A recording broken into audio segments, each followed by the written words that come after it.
ध्यान से क्वेश्चन।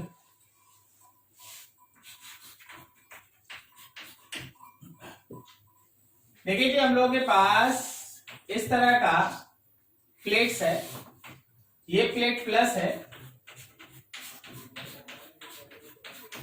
और ये प्लेट है माइनस। तो प्लस से माइनस की तरफ एक uniform electric field maintain, plus से माइनस की तरफ एक यूनिफॉर्म इलेक्ट्रिक फील्ड मेंटेन। ये इलेक्ट्रिक फील्ड क्वेश्चन में मेंशन है that electric field is E. Plate का एक लेंथ है, कितना है? एल है, एल, ठीक है।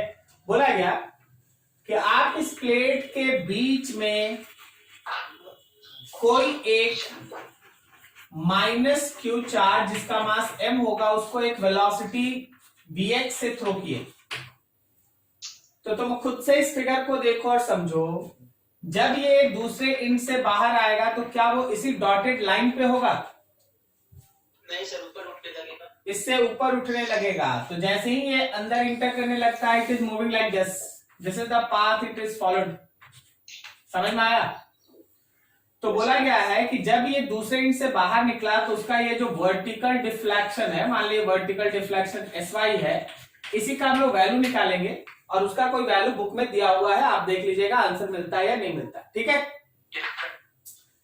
तो देखो जैसे इस क्वेश्चन को है ना, आप चलिए ठीक है, पहले तो ये न्यूमेरिकल सॉल्व कर लेते हैं, लेकिन यहां से बहुत सारा चीज निकलेगा सामने, उसको देखा जाएगा। जरा सोचो कि जब इस एंड पे ये चार्ज इंटर किया एट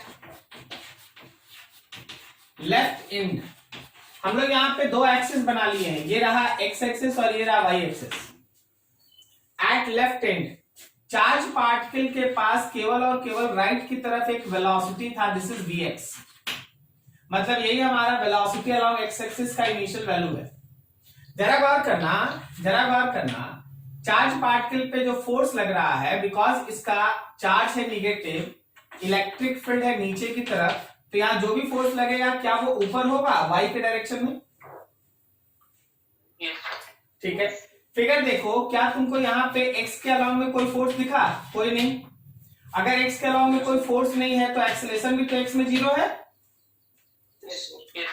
अब देखो, इस एंड से इस एंड तक जाने में डिस्टेंस कवर करेगा l, वेलोसिटी होगा vx, कितना समय लगा वो देखो।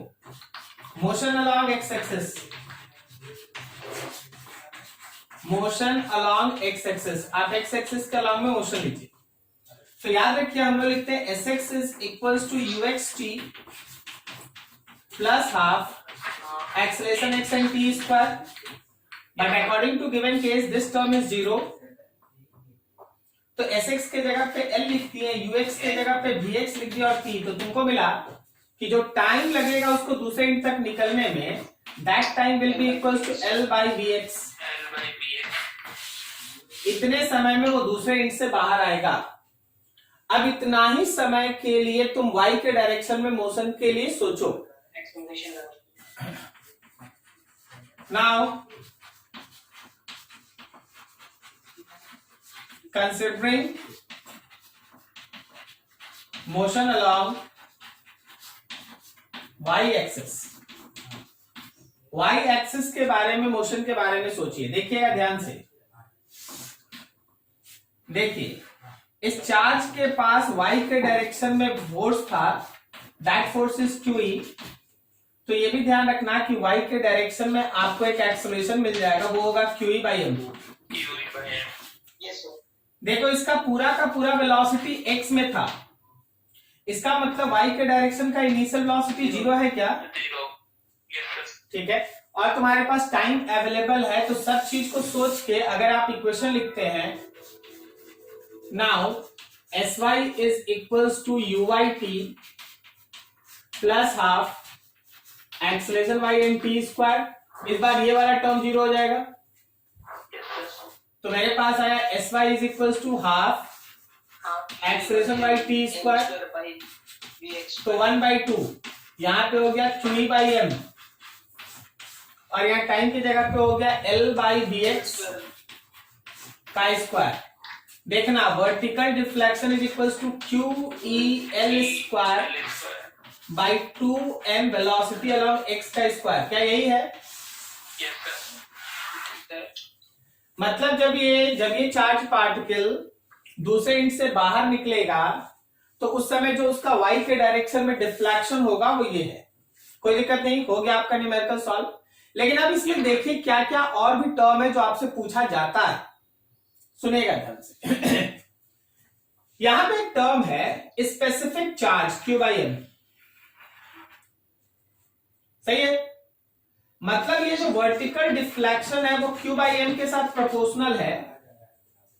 ये वर्टिकल डिफ्लेक्शन इलेक्ट्रिक फील्ड पे डिपेंड करा, ये वर्टिकल डिफ्लेक्शन एल स्क्वायर पे डिपेंड किया, और ये वर्टिकल डिफ्लेक्शन डिपेंड किया 1 बाई बी एक्स का स्क्वायर। सही जा रहे हैं? ठीक है। ये अगर हम तुमसे ये कहें कि मेरे पास देखो, मेरे पास इलेक्ट्रॉन है, प्रोटॉन है, या प्रोटॉन है और अल्फा पार्टिकल है, हम आपको 3 फिगर बनाते हैं, देखिएगा और समझिएगा। ये मान लीजिए हम लोगों के पास वही फिगर एक बार फिर से, ये प्लेट हो गया भाई पॉजिटिव और ये प्लेट हो गया नेगेटिव। अब एकदम यहां बीच वाले लाइन से आप 3 चार्ज पार्टिकल को थ्रो किए हैं। कौन कौन 3 चार्ज पार्टिकल आपके पास है? इलेक्ट्रॉन है, प्रोटॉन है और अल्फा है। सबका वेलोसिटी सेम है, वेलोसिटी सबका सेम है। सबको आप भी से फेंके, सबको आप भी से फेंके एक साथ, तो पता चला एक चार्ज पार्टिकल ऊपर गया और 2 वो चार्ज पार्टिकल नीचे गया। क्या समझा? तुमको ये बताना है, मान लो इसका नाम A है, इसका नाम B है और इसका नाम C है, तो बताओ A कौन है? A में तो कोई टेंशन ही नहीं, सब समझ गया कि पॉजिटिव प्लेट की तरफ गया है, तो A क्रॉसपॉन्ड करता है इलेक्ट्रॉन को। B और C,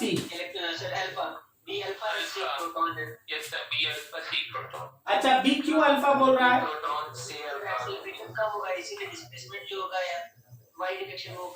अच्छा बी अल्फा कौन कौन बोल रहे हैं? बी अल्फा बोल रहे हैं ना आप लोग? बी अल्फा क्यों है उत्कर्ष?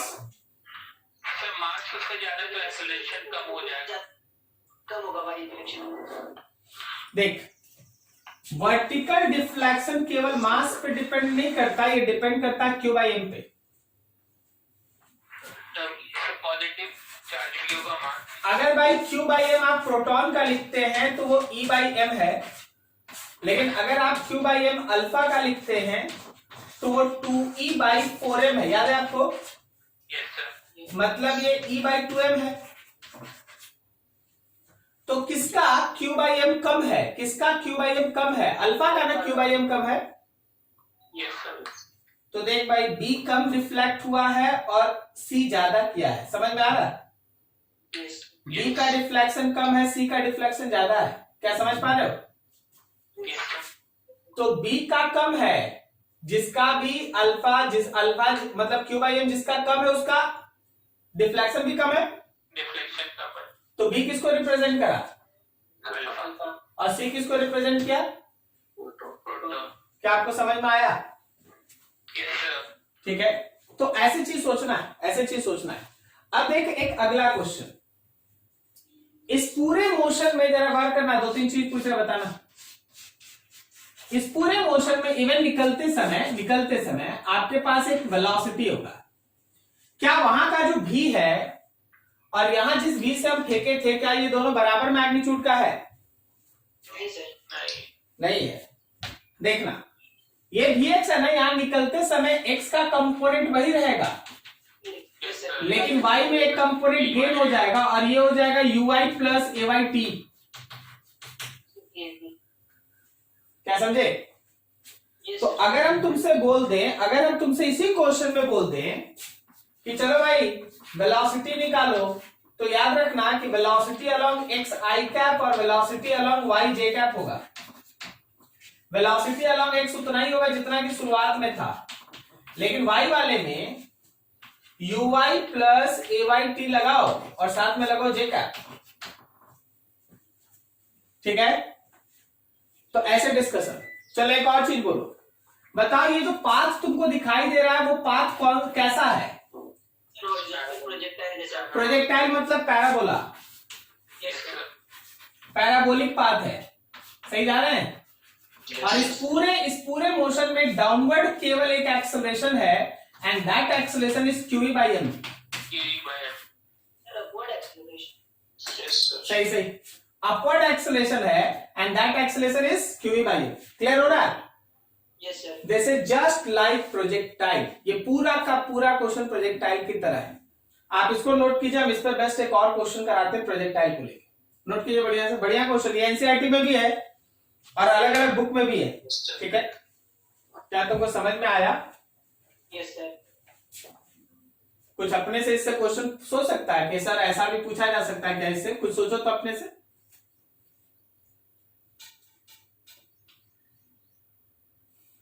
एक चीज और पूछा जा सकता है इससे, तुमसे ये पूछा जा सकता है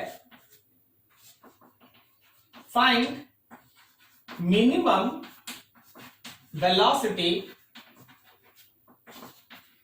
so that it does not strike plate।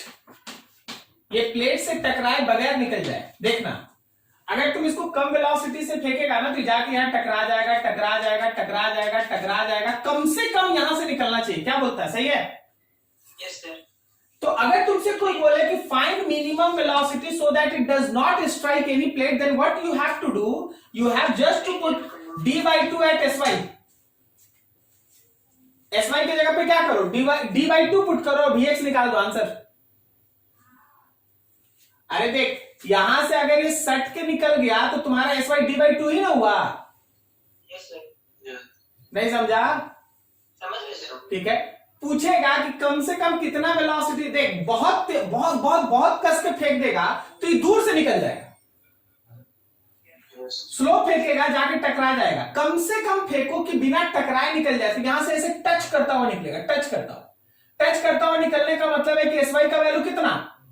d/2। अगर कोई तुमसे बोल दे कि मिनिमम वेलोसिटी फाइंड करो, just use this one, sy की जगह d/2 पुट करो और वहां से vx निकाल दो आंसर।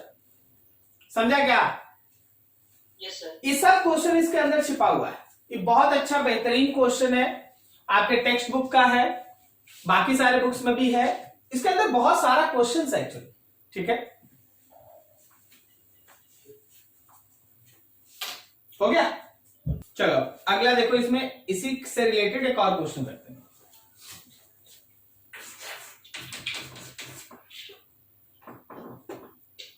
क्वेश्चन ऐसा है, देखो ऊपर है ऐसा नेगेटिव प्लेट और नीचे है ऐसा पॉजिटिव प्लेट। तो बोलो इलेक्ट्रिक फील्ड किधर से किधर, ऊपर से नीचे या नीचे से ऊपर? नीचे से ऊपर। पॉजिटिव से negative. Okay, always positive to negative.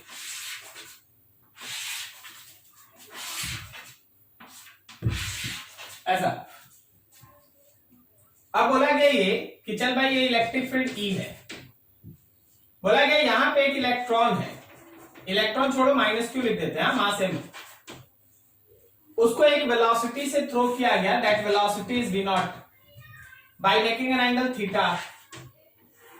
ठीक है, प्लेट्स के बीच का सेपरेशन है d/2, सॉरी d मानते, प्लेट्स के बीच का सेपरेशन है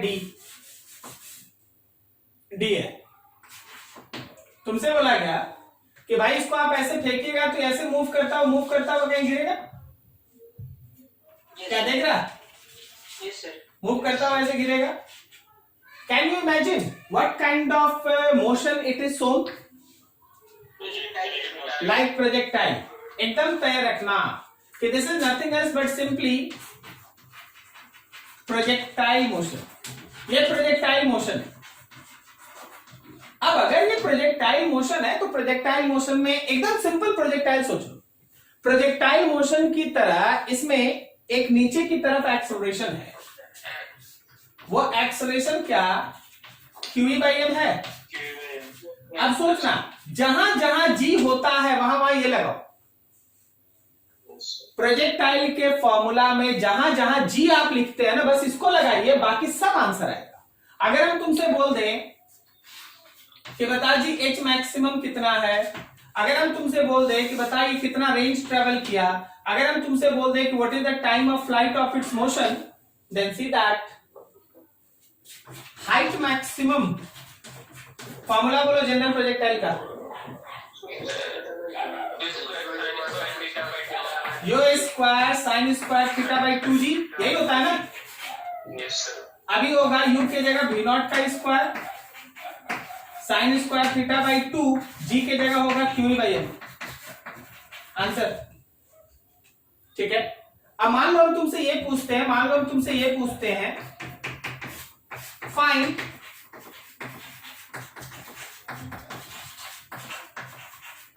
find minimum velocity at angle theta so that it does not strike upper plate।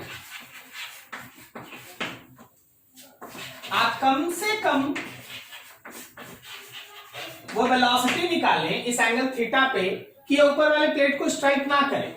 अरे भाई, तो अगर ऊपर वाला प्लेट स्ट्राइक नहीं करना है, इसका मतलब ये है कि H maximum should be less than और इक्वल टू डी। ठीक है, एच मैक्सिमम का फॉर्मूला पुट कर दिए, B naught square sine square theta by 2 QE by M should be less than और equal to D. Find B naught, B naught निकाल दो, answer हो जाएगा। क्या ये समझा?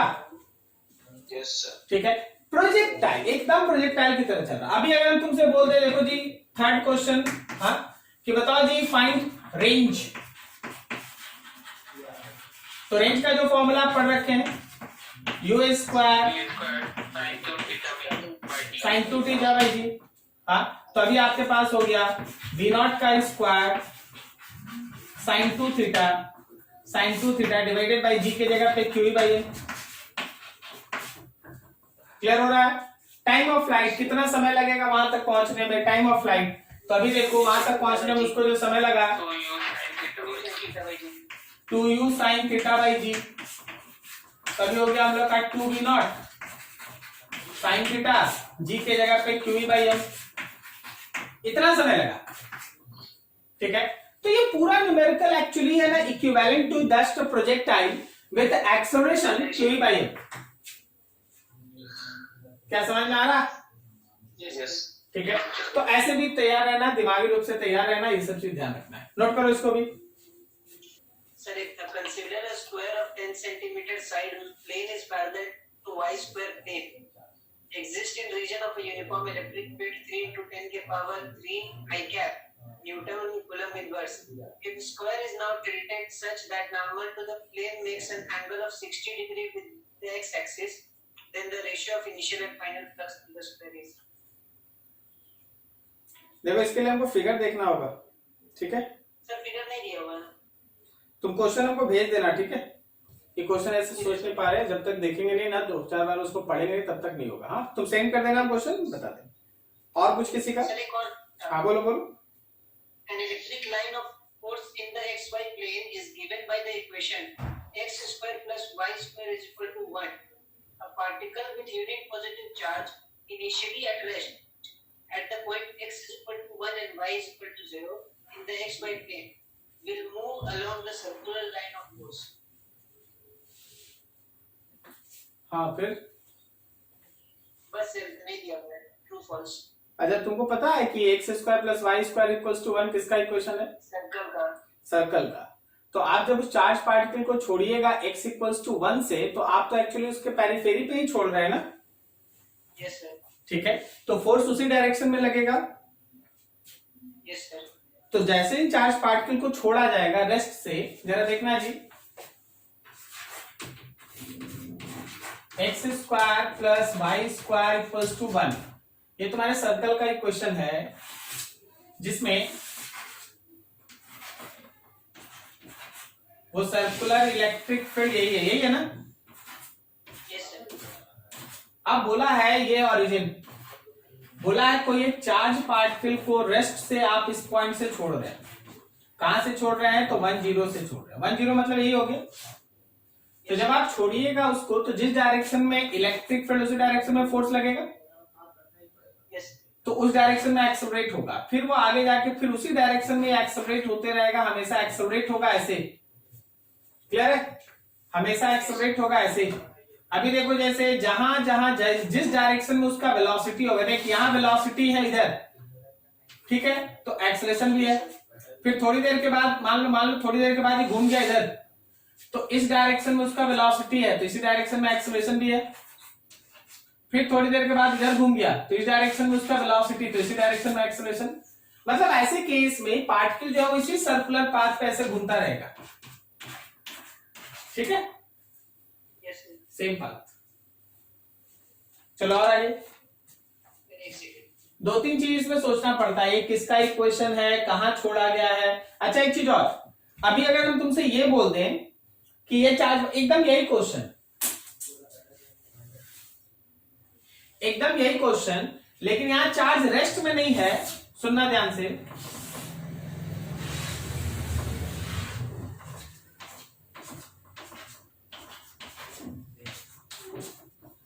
तो ये हम लोग ये कंफ्यूजन निकाले कि Q moves on this circle,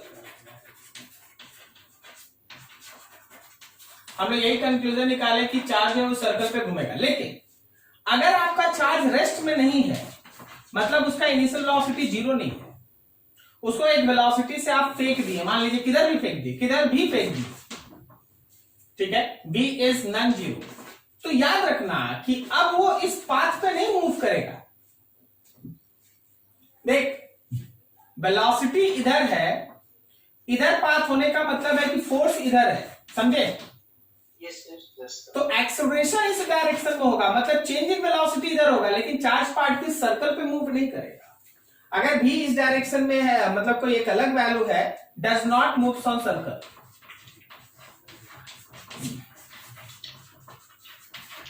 अब स्टूडेंट कंफ्यूज कि सर जिधर फोर्स लग रहा है उधर ही ना घूमना चाहिए। देख अभी तो एक न्यूमेरिकल बनाया कि हम लोग है ना ऐसे दिखाएं, क्या दिखाएं कि देख भाई ये प्लस है, यहां माइनस है, ऊपर से नीचे इलेक्ट्रिक फील्ड है। अब तुम ही सोचो, अभी तो न्यूमेरिकल आप सॉल्व किए, आप फेंके थे उसको इधर, सही है? अगर वो निगेटिव था तो फोर्स लग रहा था ऊपर, तो क्या वो फोर्स के डायरेक्शन में मूव किया या वेलोसिटी के डायरेक्शन में मूव किया? नहीं, वो कहीं बीच में एक नया पाथ फॉलो किया। समझा क्या? यस सर वो बीच में कोई नया पाथ फॉलो किया। ऐसा था कब? जब आप उसको शुरुआत में कोई वेलोसिटी से फेंके थे। लेकिन अगर ये चार्ज पार्टिकल छोड़ा जाता, रखा हुआ था, छोड़ देते, तो किधर मूव करता? ऊपर, फोर्स के डायरेक्शन में। तो जब आप छोड़ेंगे तो जिधर फोर्स है उधर ही मूव करेगा, लेकिन जब आप फेंकेंगे तो एक नया पाथ फॉलो करेगा। क्लियर है? Yes sir does not move on circle, कोई नया पाथ होगा। नोट कर लीजिए, ऐसा बहुत अच्छा कॉन्सेप्चुअल चीज। क्वेश्चन लिया है AXY जहाँ पे कांस्टेंट है, तो हाँ। इसका इलेक्ट्रिक फील्ड स्ट्रेंथ निकालना है और शेप बताना है XY प्लेन पे। XY प्लेन पे शेप बताना इलेक्ट्रिक फील्ड का। Yes sir. देखो मैथमेटिकली क्या इक्वेशन आता है, देखते हैं। देख स्टूडेंट का डाउट है ऐसा, हम लोग के पोटेंशियल का फॉर्मूला है AXY, ये पोटेंशियल का फॉर्मूला। Yes sir. अभी हम लोगों को E का इक्वेशन चाहिए। क्या हम लोग E में ऐसा पढ़े थे? Minus dV by dx i cap minus dV by dy j cap, j तक ही जाते हैं। तो यहां हम लोग लिखते हैं d by dx of AXY I cap minus d by dy of AXY J cap. अब देखो A बाहर, x का डिफरेंशिएशन खत्म, y बचेगा, yes sir. I cap minus A, x बाहर, y खत्म, AX जे कैप, यही बचा ना? Yes sir. So minus A common, y plus x, sorry minus A common, क्या बच गया जी? y आई कैप प्लस यस। x जे, प्लस एक्स जी cap. बस ये मेरी तरफ से आपके लिए फिजिक्स में। अब बाकी आप मैथमेटिकली देख लीजिए कि ये किसका इक्वेशन है, उसी हिसाब से आप स्ट्रेट लाइन है तो स्ट्रेट लाइन है तो स्ट्रेट लाइन बना लीजिए। समझ में आया? स्ट्रेट लाइन के हिसाब से आप इसका ड्रॉ कर लीजिए। आपका क्वेश्चन तक उत्कर्ष है ना थोड़ी देर में पहुंच जाएंगे। उसके पहले है ना हम थोड़ा सा और भी कुछ डिस्कशन कर लेते हैं, फिर उसके बाद हम लोग है ना आपका क्वेश्चन में पहुंचेंगे। ठीक है, चलिए क्वेश्चन क्या है ना, क्वेश्चन ये एक छोटा सा टॉपिक है। टॉपिक ये है calculation of electric field intensity in case of solid sphere of charge। क्या हम लोग ये टॉपिक कर रखे हैं? सॉलिड स्फीयर के अंदर इलेक्ट्रिक फील्ड इंटेंसिटी का कैलकुलेशन कर रखे हैं ना हम लोग। Sphere of charge having non uniform distribution.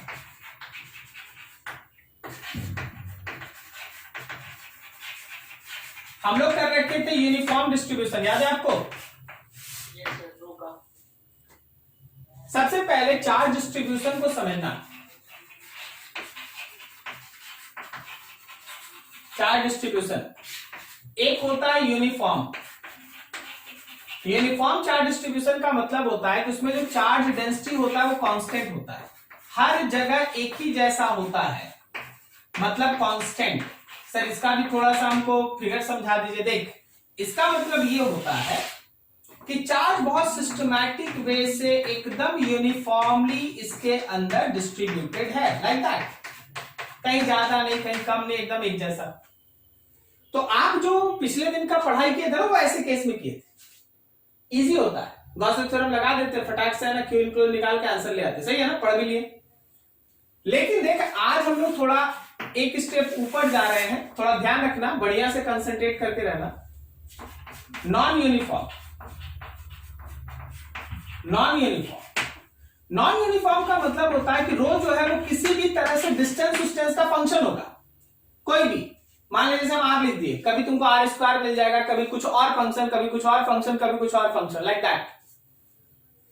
This is not said to be constant, ये कांस्टेंट नहीं है। ठीक है, इसका मतलब क्या है? इसका मतलब ये है कि जैसे जैसे आपका सेंटर से डिस्टेंस बढ़ेगा वैसे वैसे चार्ज पर यूनिट वॉल्यूम बढ़ेगा। सर फिगर दिखाइए।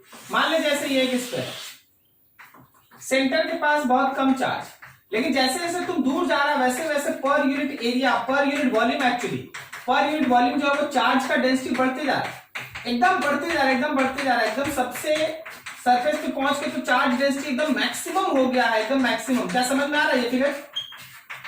सेंटर के पास ऑलमोस्ट कम, बहुत कम, क्योंकि आर छोटा, डेंसिटी कम।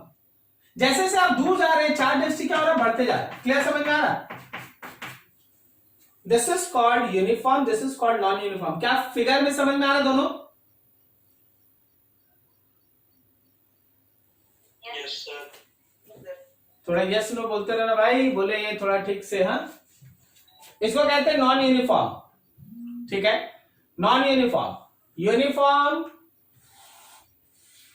इसको कहते हैं यूनिफॉर्म। ओके, तो किसको कहते हैं नॉन यूनिफॉर्म? इसको कहते हैं नॉन यूनिफॉर्म। कहीं ज्यादा, कम कम कम कम कम, समझा?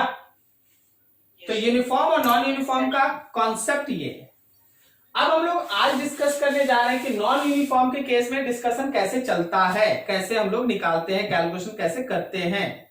ठीक है, देखना, जब भी नॉन यूनिफॉर्म डिस्ट्रीब्यूशन रहे ना, आपको क्यू इनक्लोज निकालना पड़ता है। फाइंड क्यू इनक्लोज, मेन काम यही है। क्यू इनक्लोज निकालने का तरीका ये होता है कि चल भाई इसका अपना एक रेडियस होगा कुछ, आप यहां से आर डिस्टेंस अवे एक एलिमेंट्री पार्ट कट कर लीजिए। बताइए स्फीयर के अंदर एलिमेंट्री पार्ट क्या होता है? सॉलिड स्फीयर में एलिमेंट्री पार्ट कौन होता है? शेल होता है। रिंग नहीं, एलिमेंट्री शेल।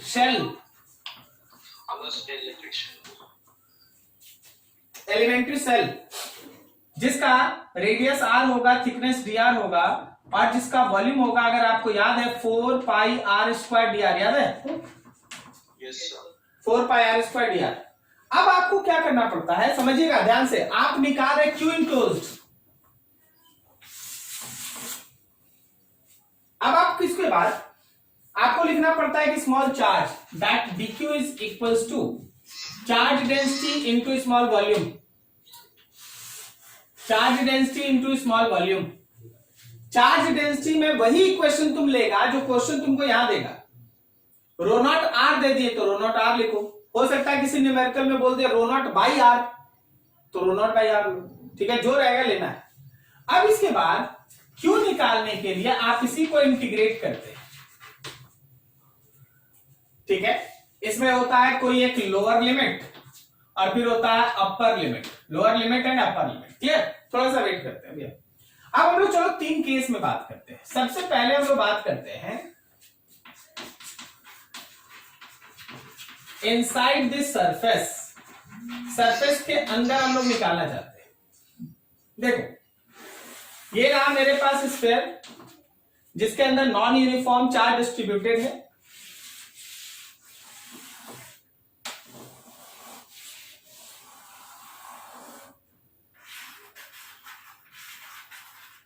क्या समझ में आ रहा फिगर में? Non uniform, non uniform charge distributed. अपना काम क्या है कि चल ठीक है इसका रेडियस है आर, लेकिन हमको यहां से small r distance away P point पे electric field intensity find out करना है। हम लोग को क्या निकालना है? इलेक्ट्रिक फील्ड इंटेंसिटी निकालना है। नॉन यूनिफॉर्म के केस में ये पढ़ाई हो चुका है, ठीक है। तो ऐसे केस में आप क्या करेंगे, क्या यहां पे आप गॉसियन सरफेस लीजिएगा? This is Gaussian surface. आप समझना यूजिंग गॉसेस थ्योरम। तो गॉसेस थ्योरम में तुम ये पढ़ा flux is equals to q enclosed by epsilon naught. Flux में तुम क्या लिखता था? तुम लिखता था closed integration of E dot ds is equals to q enclosed by epsilon naught. Now think, अभी तक तुम जितना भी क्वेश्चन बना रहा था जो हल्का हल्का सब स्कूल में आने वाला क्वेश्चन था, उन सब में तुम ध्यान लगाता था इसको निकालने पे ना। लेकिन जब इस तरह का क्वेश्चन होता है तो ये वाला तो सबको पता होता है कि ये E dot 4 pi r square होगा। क्या तुमको पता है? ये E dot 4 pi r square होगा, ये समझा क्या? मतलब ये है कि लेफ्ट हैंड साइड में हम बिना ज्यादा दिमाग लगाए इतना लिख सकते हैं। क्या सही है? Yes sir. ठीक है। अब राइट हैंड साइड में जो क्यू इनक्लोज है वो कितना है? तो वो है भाई, क्यू इनक्लोज है कितना? तो integration of rho dot dv by epsilon naught, यही है ना? Yes sir. बताना जरा, तुमको तो केवल ये अंदर वाला चार्ज चाहिए ना? तो लिमिट कहां से कहां, लोअर लिमिट कहां से स्टार्ट होगा? 0 से, और अपर लिमिट कहां तक होगा? स्मॉल आर तक। तो इसका लोअर लिमिट होगा हम लोगों का 0 और अपर लिमिट होगा small r. Now see this small calculation, can we write this? Rho naught r 4 pi r square d r by epsilon naught from 0 to small r. So it is E dot 4 pi r square, उसमें से जो constants है बाहर निकाल लो, 4 pi rho naught by epsilon naught constant, थोड़ा जगह कम है समझिएगा। आर और आर स्क्वायर, आर क्यूब हुआ, इंटीग्रेशन करेंगे तो आर पे पावर 4/4 होगा, 0 से लेकर आर तक। ये 4 पाई कटा भाई। अब देख यहां 0 से आर है तो R4 ही आएगा ना? आर स्क्वायर से R4 का 2 कट गया। बोल क्या इलेक्ट्रिक फील्ड इंटेंसिटी, क्या electric field intensity rho naught r square by 4 epsilon naught हुआ? समझे जी कैलकुलेशन सब करी? Yes sir. ठीक है। तो ये रहा E। अब इसी को अगर हम सरफेस तक ले जाएं, सरफेस पे निकालना चाहते हैं, सेकंड देखो सरफेस पे, ऑन सरफेस, ज्यादा दिमाग मत लगाओ। स्मॉल आर को कैपिटल आर के साथ बराबर कर दो सरफेस के लिए, तो तुम्हारे ई का वैल्यू हो गया रो नॉट कैपिटल आर का स्क्वायर 4 एप्सिलॉन नॉट। समझ में आया? अब जरा सोचना, थर्ड, जब हम लोग आउटसाइड बात करेंगे, आउटसाइड देख, हम लोगों के पास ये है particular non uniform distribution of charge in this particular case, non uniform distribution of charge,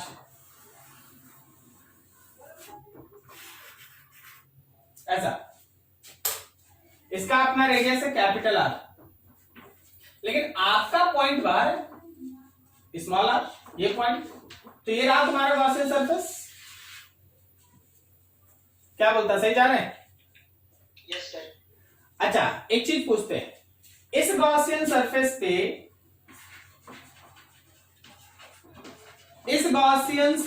पे क्या फिर से integration of E dot DS E dot 4 pi r square होगा? Yes sir. नहीं समझ रहा सब? समझ गया सर, नॉर्मल वाले। बाकी सब समझ रहा है? Yes sir. Yes sir. Yes sir. हाँ, गुड गुड, चलो ठीक है। ऐसे ही थोड़ा सा है ना, थोड़ा रिस्पॉन्स करते रहिए, क्योंकि सब थोड़ा डिफिकल्ट होता है, पता नहीं चलता कि समझ में आ रहा नहीं आ रहा है। जिसको नहीं आएगा ना, आप वहीं पे हमको रोक के पूछ लीजिएगा, ठीक है? कहीं कोई दिक्कत नहीं है, ही डिफिकल्ट, कोई इशू नहीं है, लेकिन आपको धीरे धीरे बताया जा रहा है, थोड़ा डिफिकल्ट है। हम ये नहीं बोल रहे कि केवल यही क्वेश्चन आएगा रो नॉट आर, हम बोले कोई भी क्वेश्चन आएगा ऐसे ही बनेगा, कोई भी क्वेश्चन आएगा ऐसे ही बनेगा, ठीक है? अब देखिए, थोड़ा जगह कम, ध्यान रखना। क्या हम लोग गॉसियन थ्योरम यूज करें? यूजिंग गॉसियन थ्योरम, तो फ्लक्स इज इक्वल टू होता है q enclose by epsilon naught. क्या हम लेफ्ट हैंड साइड में एकदम शॉर्टकट में E dot 4 pi r square लिख दें? Yes sir. Right hand side में देखना, क्यू इनक्लोज में इंटीग्रेशन होगा रो डॉट डीवी का और नीचे एप्सिलॉन नॉट। बस हमको यहाँ पे लिमिट पूछना है तुमसे, हम लिमिट के लिए उस जगह को यूज कर रहे हैं। सोच के बता, इसका लिमिट कहां से कहां तक? 0 से टोटल वॉल्यूम तक। वॉल्यूम में लिमिट पुट करेगा कि रेडियस में पुट करेगा? आर में बता आंसर। रेडियस 0 से कैपिटल है। 0 से कैपिटल आर की 0 से स्मॉल आर? कैपिटल है सर। क्यों कैपिटल आर उमंग?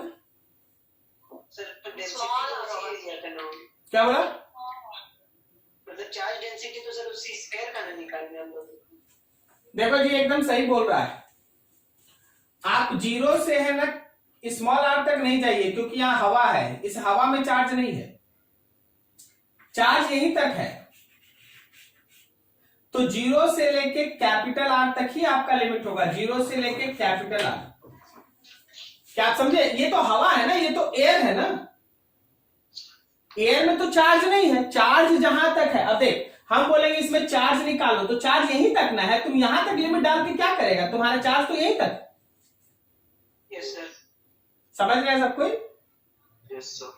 ठीक है, यस सर। बस आगे कुछ नहीं है, उसका कैलकुलेशन में पुट कर देना। जैसे यहाँ पे स्मॉल आर था, वहां पे कैपिटल आर बाई 4 हो जाएगा, जो बचेगा वो सॉल्व कर दीजिएगा, आंसर आएगा। ठीक है, बढ़िया से नोट कीजिए, समय दीजिए, 2 मिनट सोचिए इसको अच्छे से। अभी और इस पर हम लोग 1-2 और काम करेंगे, अभी उसका डाउट बताना बाकी है, नोट करो अच्छे से। और किसी का कुछ? No sir. ठीक, अब मान लो कल के दिन तुम्हारे सामने क्वेश्चन हो कि देखो जी, एक नॉन यूनिफॉर्म चार्ज डिस्ट्रीब्यूशन है, लिखा हुआ rho naught r square by capital R पे कैपिटल आर, बस ऐसे लिखा हुआ। तो बताए इसको कैसे बनाएंगे? बस वही चीज है sir, integration r square, r की जगह पे आर स्क्वायर बाय आर कर देंगे। जहां रो है, जहां रो है वहां पे वही वैल्यू ले लेना जो दिया है, और कुछ नहीं चेंज होगा, कुछ भी नहीं बदलेगा। समझ गए? Yes sir. ठीक है, तो आपको क्या यूनिफॉर्म और नॉन यूनिफॉर्म चार्ज डिस्ट्रीब्यूशन में अंतर समझ में आ रहा है? कैसे इसमें प्रोसीड करते, कैसे इसमें हम प्रोसीड करते, सामने ऐसा कुछ? Yes sir. ठीक, वेरी गुड। अब चलिए आगे बढ़ते थोड़ा।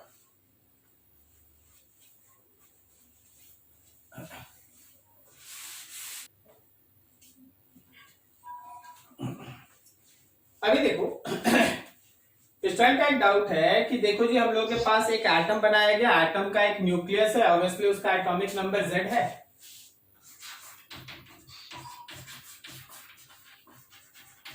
Atomic number of any element is Z ना, Yes, sir. ठीक है।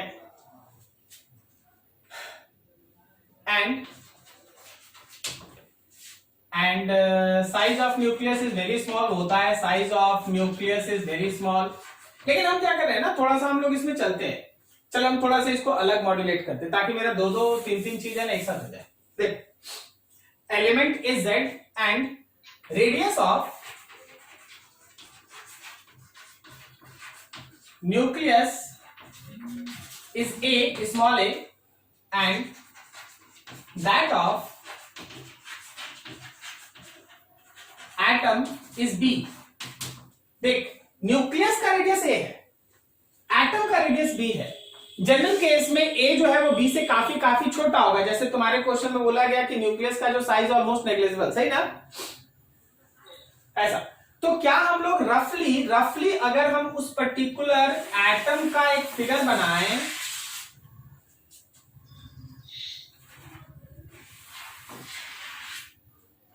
तो ये A रेडियस का न्यूक्लियस और ये B रेडियस का एटम, क्या बोलता, सही है।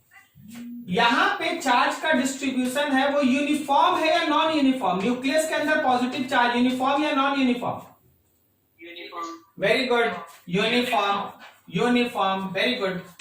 और न्यूक्लियस के बाहर इलेक्ट्रॉन्स का डिस्ट्रीब्यूशन यूनिफॉर्म या नॉन यूनिफॉर्म, नहीं यूनिफॉर्म। आप इसका नॉन यूनिफॉर्म कैसे सोच सकते हैं, यूनिफॉर्म, क्वेश्चन में मेंशन है uniform. This is also electrons uniform distribution. ऐसे नॉर्मली तो ये नॉन यूनिफॉर्म ही ना होगा। हाँ होगा, लेकिन जब तक तुमसे उसका कोई इक्वेशन नहीं दे दे, आपको नहीं बता दे rho equals to rho naught like this, how you can handle that particular problem. आपको यूनिफॉर्म ही लेके चलना होगा। क्या जी उमंग, उसमें क्वेश्चन में पढ़ना तो क्या लिखा हुआ था?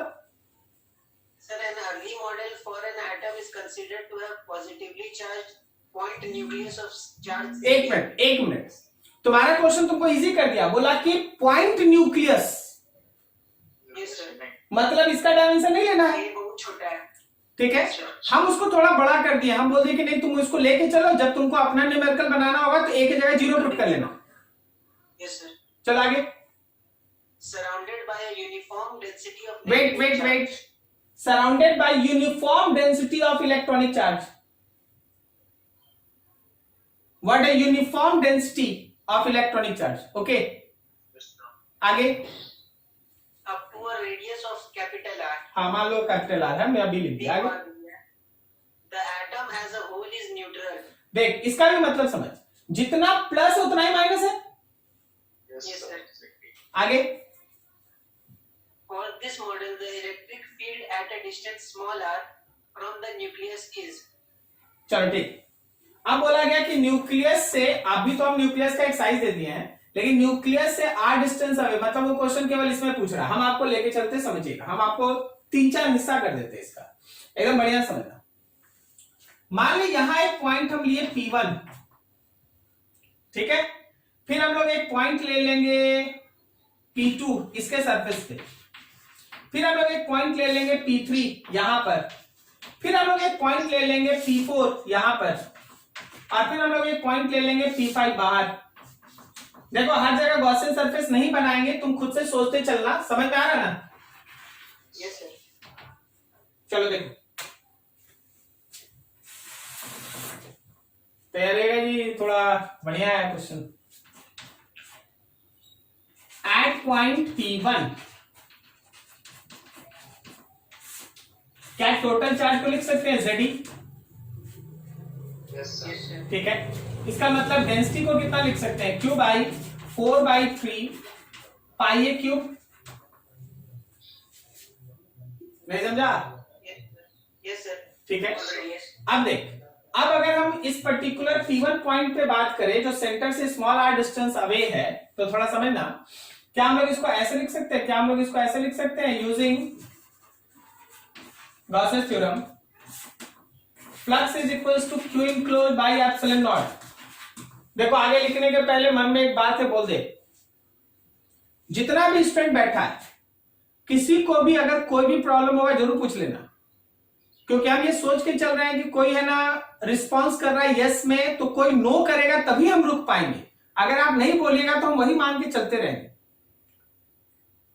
डिफिकल्ट है, समय लग सकता है, 4 बार डाउट हो सकता है, तो मेंटली तैयार रहो अगर डाउट है तो पूछने के लिए। बस देखो, क्या हम इस फ्लक्स को शॉर्टकट में ई डॉट 4πr² लिख दें?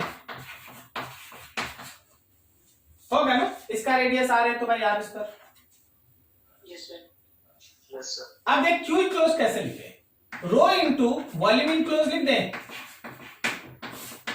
Yes sir. Yes sir. देख ई डॉट 4πr², रो क्या ये volume enclose 4/3π small r cube है? Yes sir. देख देख ये वॉल्यूम है ना, ये वाला 4πr², 4πr³ कैंसिल, तो तुम्हारे ई का इक्वेशन हुआ rho into small r/3 epsilon naught. क्या लास्ट टाइम डिराइव करके गए थे इसको? Yes sir. कोई भी सॉलिड स्फीयर अगर यूनिफॉर्म है, कोई भी सॉलिड स्फीयर अगर यूनिफॉर्म चार्ज रखता है तो उसके अंदर सेंटर से r distance away electric field होता है रो r/3 एप्सिलॉन नॉट। ठीक है, यस सर। अब जरा यहीं पे जरा बता देना। दूसरा, एट पॉइंट P2, क्या P2 के लिए स्मॉल r a हो जाएगा? Yes sir. Yes sir. तो तुम्हारे पास E का वैल्यू हुआ rho into a/3 epsilon naught. Yes sir. अब इंटरेस्टिंग खेल स्टार्ट है, थोड़ा समझ के। थर्ड, एट पॉइंट P3, सबसे पहले P3 को देख लो और जो जो पूछेंगे बताना। P3 देख लिया, डिस्टेंस है स्मॉल r, डिस्टेंस है स्मॉल r, सेंटर से जो भी डिस्टेंस है स्मॉल r, ये रहा उसका गॉसियन सरफेस। बता P3 के अंदर का क्यू इनक्लोज कितना है?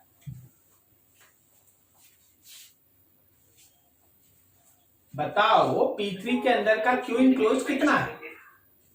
हाँ sir ZE minus 4/3πr² into जो उसका है। थोड़ा सा मिस बस। रेडियस में r माइनस स्मॉल r का होल क्यूब होगा। फिर थोड़ा सा एकदम और भी थोड़ा सा मिस। अब देख यहाँ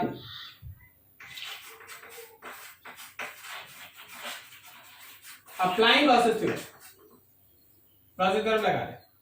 गॉसियन थ्योरम में क्या है, तो obviously flux is equals to q enclose by epsilon not.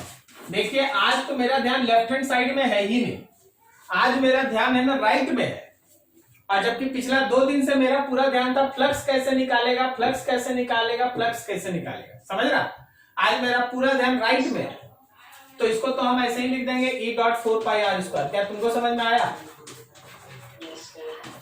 Q enclose देखो, क्यू इनक्लोज्ड, अरे भाई ये एक ऐसा स्फीयर है जिसके अंदर प्लस भी है माइनस भी है, तो नेट चार्ज इनक्लोज में इसमें से इसको माइनस करना पड़ेगा। कोई हमको बोला सर आप प्लस में से माइनस क्यों कर रहे हैं, प्लस बड़ा है क्या? हाँ बिल्कुल बड़ा है, ये तो पूरा चार्ज है क्यू, और यहाँ तो कुछ हिस्सा है। तो आपको लिखना होगा चार्ज ऑफ न्यूक्लियस माइनस जो निगेटिव इनक्लोज है divided by epsilon naught. Charge of nucleus is ZE, और यहां कितना है वो है rho into, be careful, rho into 4/3πr³ minus 4/3πa³। क्या तुमको समझ में आया? यस बहुत छोटा मिस्टेक। हाँ वही तो बोले, एकदम लिटिल लिटिल। देख ये हिस्सा ना, यस सर, बड़ा बेसिक a को माइनस करता है बस। अब देख जैसे तुम्हारा न्यूमेरिकल में बोला है कि न्यूक्लियस पॉइंट है, तो तुम A0 कर लो, केवल ये बचे। ठीक है। Yes, sir. अभी देखो अब आपको यहाँ क्या करना होगा, इसको मैं छोटा सा कैलकुलेशन में लाना है। E dot 4 pi r square Z E, ये पूरे में एप्सिलॉन नॉट है, Z E minus rho into 4/3 pi r cube minus a cube divided by epsilon naught. इसको नीचे भेज दीजिए, इक्वेशन तैयार, ई का वैल्यू आ गया। इसको आप जस्ट यहाँ नीचे भेज दीजिए, ई का इक्वेशन आ गया। क्लियर है। अब सोचना कि अगर हम लोग P4 पे बात करेंगे, P4 पे fourth at point P4 q enclose कितना, 0। Very good. क्यू इनक्लोज 0 तो लास्ट में पढ़ के गया, इलेक्ट्रिक फील्ड कितना, 0। Electric field 0। और अगर हम लोग बात करेंगे एट पॉइंट P5, अब बोलो,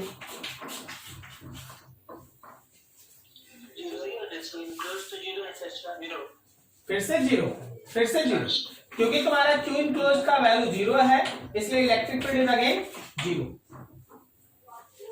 क्या आपको समझ में आया? Yes, sir. ठीक है। अब थोड़ा अच्छे से इसको देखो नोट करो, समय दो, एक एक लाइन समझो। P1 यहाँ है, P2 यहाँ है, P3 यहाँ है, P4 यहाँ है, P5 यहाँ है।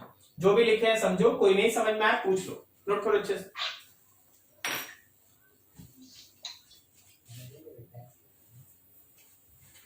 पॉइंट नंबर 3 नहीं समझ में। Yes sir. Good, very good. देखो यार, एक्चुअली ये P3 जहां है ना, उसके लिए जब आप क्यू इनक्लोज के लिए ये गॉसियन सरफेस बनाएंगे ना, तो इसमें प्लस है न्यूक्लियस का और बाहर माइनस भी है। ठीक है। तो आपको जो ये क्यू इनक्लोज लिखना पड़ेगा ना, ये जो हम फिर से यहां लिख देते हैं, जो आपको क्यू इनक्लोज लिखना पड़ेगा। अब देखिए कुछ प्लस है और उसके कुछ बाहर माइनस है, तो क्यू इनक्लोज में प्लस का जितना चार्ज होगा उसमें से माइनस वाले को घटाना पड़ेगा ना। यस। ठीक। अब प्रॉब्लम ये है कि सर इसको कैसे लिखेंगे, ये कैसे लिखेंगे? तो देखो हम लोग चार्ज डेंसिटी लिख चुके हैं, तो वॉल्यूम इनक्लोज लिखो। तो कौन सा वॉल्यूम इनक्लोज? क्या आप लोग फिगर तो देख ही चुके हैं ना, हम आपको थोड़ा सा इसमें रंगीन फिगर दिखा रहे हैं। हमको निगेटिव के लिए ये वाला वॉल्यूम इनक्लोज लिखना है, ये वाला वॉल्यूम इनक्लोज लिखना है। तो उसके लिए क्या करेंगे, 4/3 पाई आर क्यूब में से 4/3 पाई ए क्यूब माइनस कर देंगे, तो यहां से यहां तक वाला वॉल्यूम मिल जाएगा। क्या आप समझे? नहीं सर, देखो मान लो जैसे समझना पड़ा, यहां तक है आर। अगर हम लिखते हैं 4/3 पाई आर क्यूब, तो ये पूरा वॉल्यूम होगा, यस। ये पूरा वॉल्यूम होगा ना अभी 4/3 पाई आर क्यूब में। यस। अब अगर हम तुमसे बोले कि इसमें से इतना वॉल्यूम हटा दीजिए, इसको हटा दीजिए, ए रेडियस वाला, तो आप माइनस कीजिएगा ना 4/3 पाई ए क्यूब, यस। तब ना आपको ये वाला वॉल्यूम मिलेगा। यस। आप समझे? यस। वही लिखो, ठीक है। और किसी का कुछ? हाँ बोलो।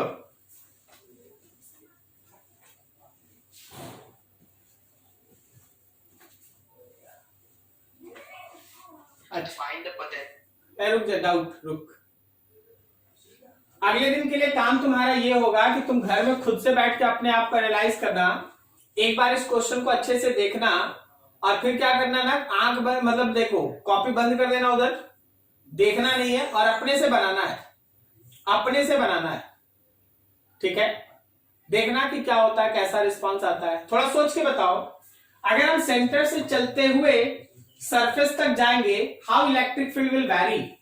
सेंटर से चलते हुए अगर हम सरफेस तक जाएंगे, इलेक्ट्रिक फील्ड कैसे वैरी करेगा इस केस में? सर इनवर्सली है सर, पहले मैक्स होगा, उसके बाद घटने लगेगा और जाके 0 हो जाएगा, फिर 0 पर कांस्टेंट रहेगा। मतलब इनडायरेक्टली ये कुछ इस तरह से चलेगा कि इलेक्ट्रिक फील्ड अगर distance from 0 A B, okay, तो 0 से लेके तक सॉलिड स्फीयर में इंक्रीजेस लाइक दैट, Yes. उसके बाद B तक decreases in this way and then remains constant, correct ना? Yes, sir. This is like that. यहाँ 0 पे टच करेगा, ये पैरेलल वाला कहानी नहीं है, यहाँ 0 पे टच करेगा, 0 हो गया था ना, यहाँ Yes, sir. चार्ज ही खत्म हो गया था। चार्ज ही खत्म हो गया, ठीक है, लाइक दैट। बढ़िया बढ़िया, ठीक, चलो आगे बढ़ते हैं। हाँ जी, पूछ लो कोई डाउट, कोई थ्योरी तो नया नहीं स्टार्ट करेंगे, कुछ एक दो डाउट होगा तो पूछ लो। Find the potential at the edge of a thin disk of radius r carrying the uniformly distributed charge with surface density sigma. Formula पे सीधा। रुको बताते हैं। उसी के डिस्क के ऊपर हम लोगों को क्या फाइंड करना है? Potential. पोटेंशियल फाइंड आउट करना है डिस्क के ऊपर ना?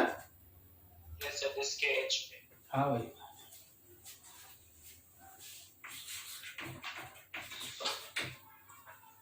कोई एक सर्कुलर डिस्क, पहले तो रिंग के बारे में कुछ बात कर लेते हैं, रिंग के बारे में बात कर लेते हैं। देख, अगर ये एक रिंग है, इस रिंग के ऊपर एक चार्ज है Q, इस रिंग के ऊपर चार्ज है Q, क्लियर है? और इस रिंग का अपना एक रेडियस है R, चार्ज है Q। कोई बताएगा इसके सेंटर पे पोटेंशियल कितना होता है? Q by X. KQ by R, क्या सही है ना? Yes, sir. वो X. अब अकॉर्डिंग टू क्वेश्चन, तुम्हारे पास है एक डिस्क, ये डिस्क में चार्ज है ना, ऐसे डिस्ट्रीब्यूटेड है, चार्ज डिस्ट्रीब्यूटेड है, यूनिफॉर्म है, नॉन यूनिफॉर्म, ये सब का जब तक बात नहीं बोला जाए तब तक नहीं लेके चलना होता है, ऐसा। अब बोला गया क्या, किसमें कितना चार्ज है, बोलो जी? Q। Charge नहीं दिया हुआ है, surface just density दिया हुआ है sigma. अच्छा चलो, सिग्मा सरफेस चार्ज डेंसिटी,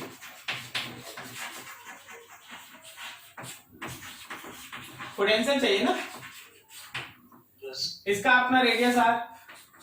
अब तुम क्या करो, तुम करो इसमें एक एलिमेंट्री रिंग कट करो, ये रहा तुम्हारे पास एक एलिमेंट्री रिंग,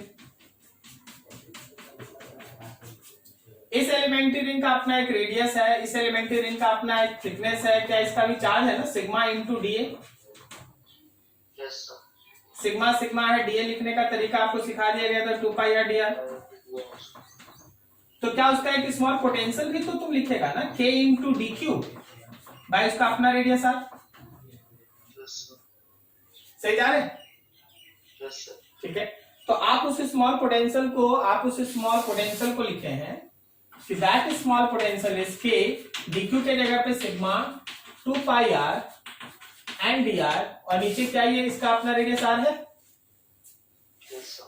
के क्यू बाई के, उसका चार्ज उसका रेडियस, ये आर कैंसिल, तो आपके पास स्मॉल पोटेंशियल का वैल्यू हो गया के सिग्मा 2 पाई डी आर। अब तुमको चाहिए total potential, then just go through integration. बोलो सरफेस पे चाहिए ना, तो 0 से लेके कहां तक कैपिटल आर तक। सॉल्व कर दो आंसर। ये सिग्मा 2 पाई आर। समझ में आया? Yes, sir. This is the way we can find that, clear है? अब देखो इसी में एक है नाम और छोटा सा एक पोटेंशियल है, उसका भी टर्म आपको रख देते हैं ताकि वो भी आप देख के खत्म कर लीजिए। मान लीजिए जैसे हम लोगों के पास एक इनफाइनाइटली लार्ज प्लेट है, potential difference between 2 points in case of infinite large charge sheet। देखो कोई एक इनफाइनाइटली लार्ज चार्ज शीट है, इसका डिस्कशन लास्ट में हम लोग किए थे। अगर इसका सरफेस चार्ज डेंसिटी सिग्मा है तो इस पॉइंट पे आपको याद है इलेक्ट्रिक फील्ड आप लिखे थे, कितना लिखे थे यार? Sigma by 2 epsilon. अब अगर कोई तुमसे ये कहते कि चलो ठीक है इस सीट के लिए बगल में इलेक्ट्रिक फील्ड तो तुम निकाल चुका है, चलो तुम पोटेंशियल बता दो, पोटेंशियल बता दो। यहाँ पे है ना पोटेंशियल का डिफरेंस किसी दो पॉइंट के बीच कैसे निकलेगा? Just go through simple calculation. क्या हमें potential difference is equal to minus E dot b r लिख सकते हैं? Yes, sir. Just go through integration. So it is minus of sigma by 2 epsilon naught and dr. So it is minus of sigma by 2 epsilon naught और dr का integration करेगा del r आएगा। अगर कोई तुमसे बोल दे कि देखो जी ये पॉइंट है एक A और ये पॉइंट है B और उसके बीच का डिस्टेंस है del r, तो बता दोनों के बीच का पोटेंशियल का difference. Then your answer is sigma by 2 epsilon naught del r। बोले सर ये माइनस का मतलब बताइए, तुम ही बताओ माइनस का मतलब। नेगेटिव। वाह वेरी गुड।